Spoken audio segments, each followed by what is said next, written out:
This started as a story about money, but it didn't stay that way. I was working as an account executive, sales job, and about 8 months in, I started really dreading it. And I noticed something. I've actually hated every single job I had ever worked in my life. Every one of them. And I started wondering why, because most men don't seem to have that problem. But the truth is, this didn't start with just, the sales job. It started way before that, at a time that I can't even identify, potentially my entire life. And when it wasn't until I had been working a job, actually that was before the sales job. I was working as a superintendent for a commercial renovation company. And I was getting 80 plus hours a week, and I was just worked to the bone, and it was good money. But that's exactly when the conviction hit me. I needed to get to a positive net worth. And that's when I started paying $1,500 a month, $2,000 a month toward my credit card debt.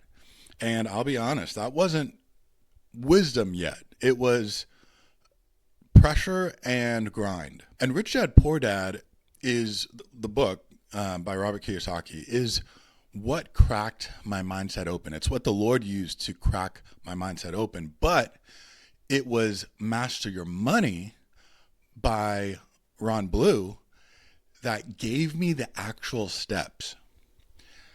And there are four of them.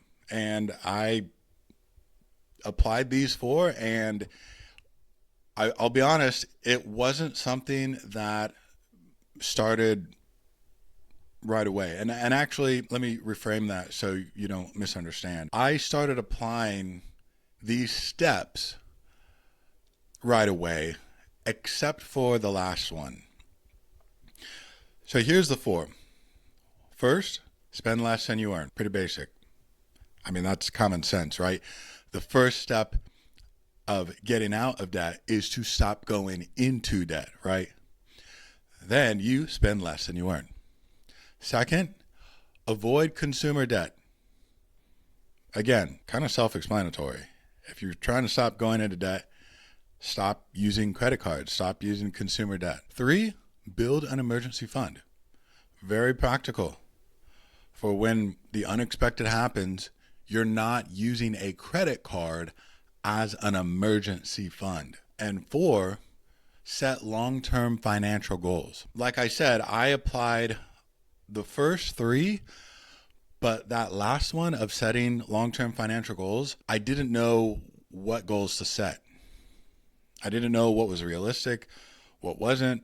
And I actually struggled with that for a long time. And with this book, Master Your Money by Ron Blue, I didn't just read it. I listened to it multiple times, just like I did with Rich Dad Poor Dad by Robert Kiyosaki.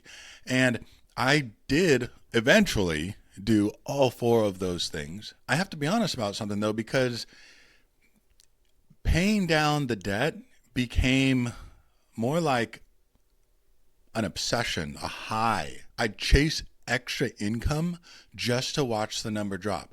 And I'd cut expenses aggressively to maximize that payment. And, if you're in debt, doing that is the correct move. But something like that looked like discipline from the outside, it was something where I still had flesh in it. It was intensity without full understanding. My financial mindset hadn't completely formulated or matured.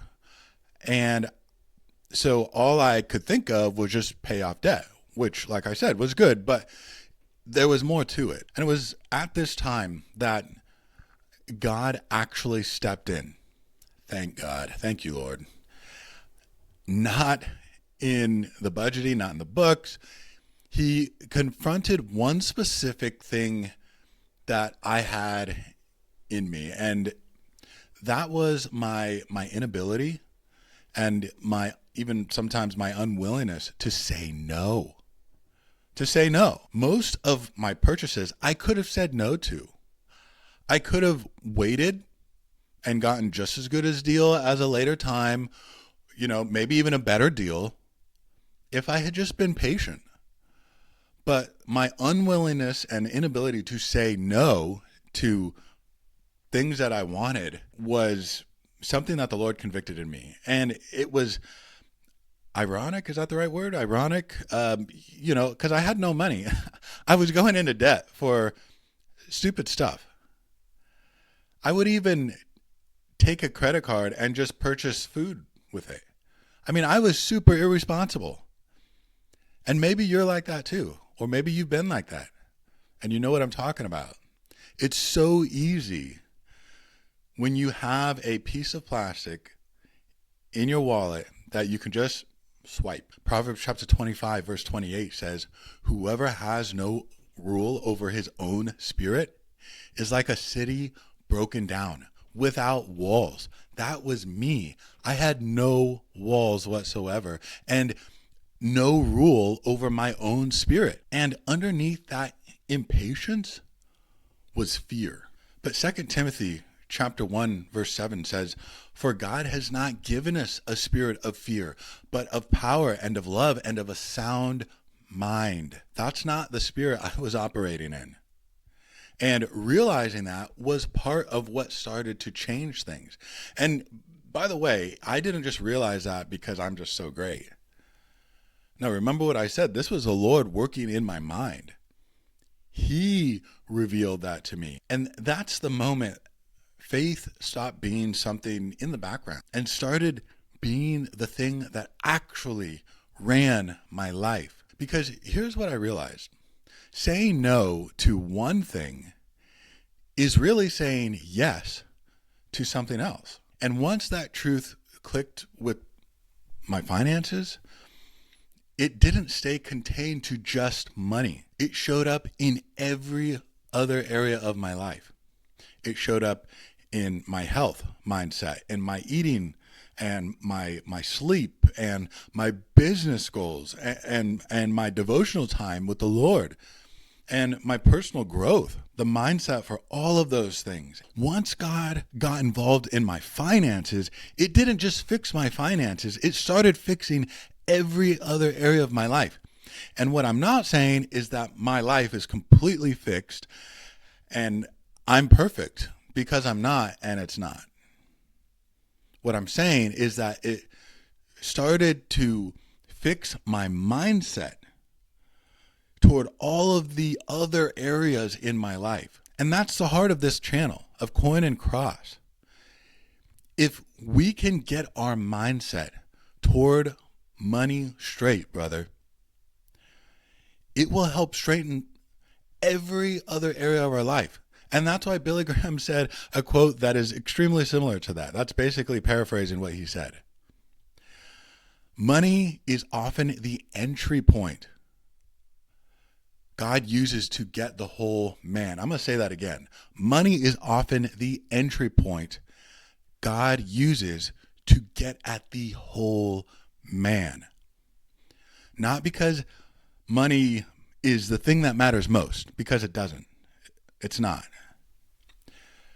But because it exposes what actually rules our lives. If someone were to audit your account statement for the last 7 days, the last month, the last 3 months, the last 6 months, the last year, they would be able to formulate a very accurate picture of what our master passion is, of what our priorities actually are. Not what we say they are, but what they actually are. And I'm someone who believes that priorities are not something that we say they are. Priorities are what we and other people can look back at our lives or at our lives currently and see where we're spending our time, what we're spending our money on, and identify, oh, those are what your priorities are. And once I understood this, I couldn't go another day without knowing exactly where every single dollar was going. Brother, God bless. Audit your mind and lift up your mindset. Ask the Lord to change you, to mold you and shape you into the kind of man who sees money in its rightful place. Trust him with the results. I'll see you in the next one.